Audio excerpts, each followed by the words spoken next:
Hydro plants have been with us since 2000 years ago. Back then, it was mainly used for agricultural purposes, but today it functions as a big source of producing energy for our livelihood. Throughout the time being, hydropower plants have achieved a higher level of technological maturity compared to our other energy sources. So, in today's episode, we are going to discuss the most exciting technologies that can change the industry.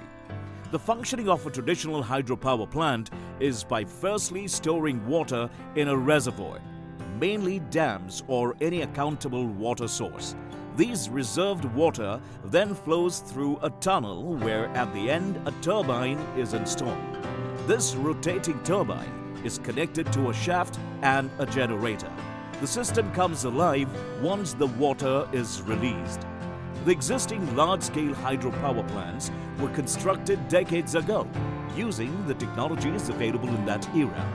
Hydro plants haven't undergone a lot technologically until now, but recently it's a field that is ready for adaptation with some powerful engineering concepts and preparing to update the quantity of output to machine conditions.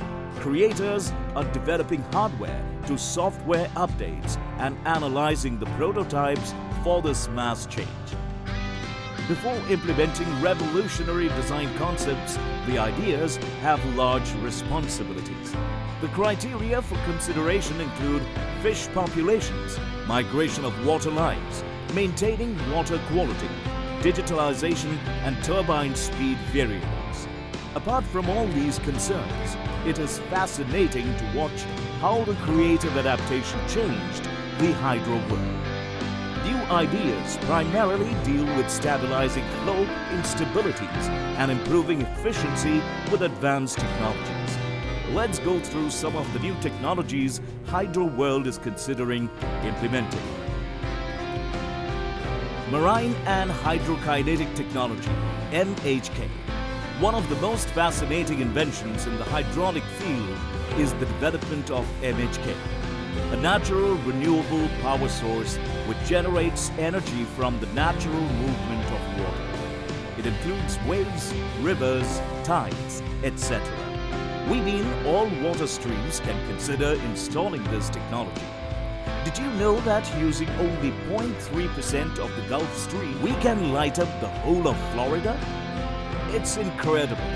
MHK is designed to obtain energy from the motion. A motion between a buoy and a thread on the seafloor can be used to create energy in this technology. The first method is by installing underwater turbines in a high current area to produce energy. The motion of water is used as the fuel in this type.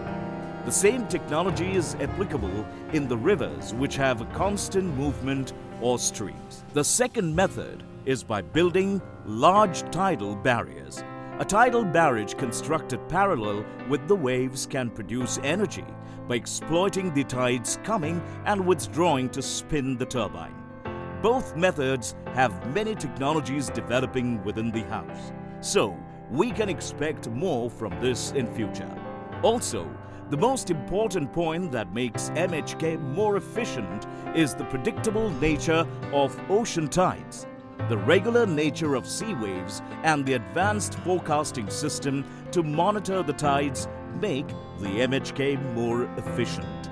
Most importantly, this eco-friendly technology creates electricity at no fuel cost, so it's a big go to the future. One example of hydrokinetic technology is PB3 Powerboy, which can operate in depth from 65 to 1,000 feet. Improved fish-friendly turbines. The functionality of hydropower plants is the spin of turbines. It's a motion system, but many old dams operate with an old machine and cause damage to the animals as well as to the machine. The impact of hydropower stations on the environment and the ecosystem have been an objective for many researchers. The objective of this study firstly targets the fish population, secondly, a fish-friendly turbine installation, and lastly, developing water-lubricated turbines to reduce pollution risk. The main challenges of a dam include primarily maintaining a required amount of environmental flow within the area. Although hydro plants are the biggest renewable source in our pocket, it is important to acknowledge the adverse effect they can have on the ecosystem. It is agreed undoubtedly that maintain an eco-friendly habitat in dams to allow the migration of water lives, especially in the migrating and spawning period. Aiming on reducing the fish mortality rate under turbines, an approach of adopting eco-hydraulic is introduced. Compared to the conventional turbine, hydraulic or low-head gravity turbines are animal-friendly without compromising much on production. To be more accountable for the problem faced, dams have accepted a technologically matured subsystem, which is a fish passage facility to make the passways easy. The newest turbine models tend to reduce the gap between blades in order to widen the space. This modification has been a success since it reduced the fish injury rate with an improvement in the efficiency of the turbine. Advanced Pump Storage Hydropower Plant. Another promising alternative system of hydropower plants is a pumped storage hydropower, which works by creating two reservoirs at different elevations. The technology uses the terms recharge and discharges to indicate the water movement from the lower reservoir to the upper reservoir. A turbine is fixed at the heart of the tunnel and it spins with the water flow. When the water is pumped in or recharged to the upper reservoir, the stored water can release at any time. PSH is a popular system around the world. America alone has installed its 43rd PSH plant recently.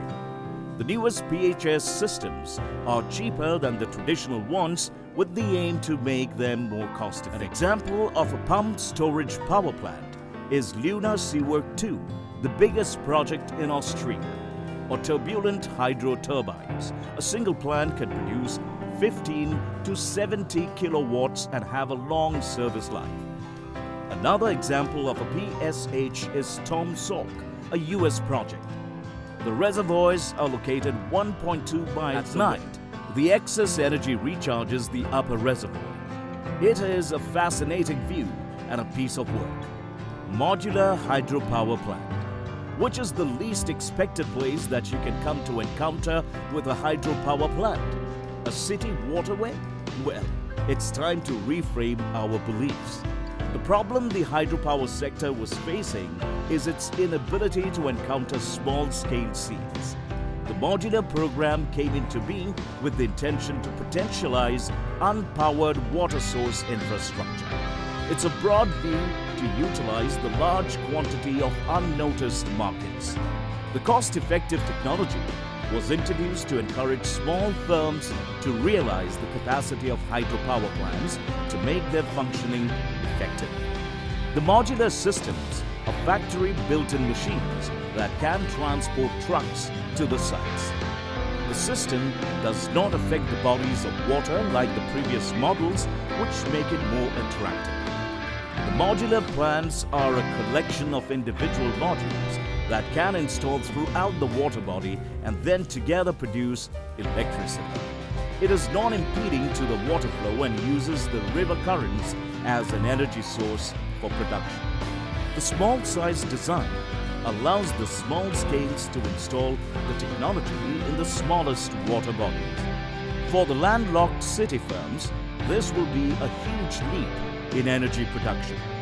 One prototype named the Wavestar machine already produces 500 kLV on a daily basis and is placed in the ocean.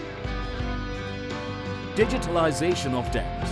IHA, International Hydropower Association, hopes by 2030, half of the world's hydropower plants will be ready for renewal or maybe have already been modernized.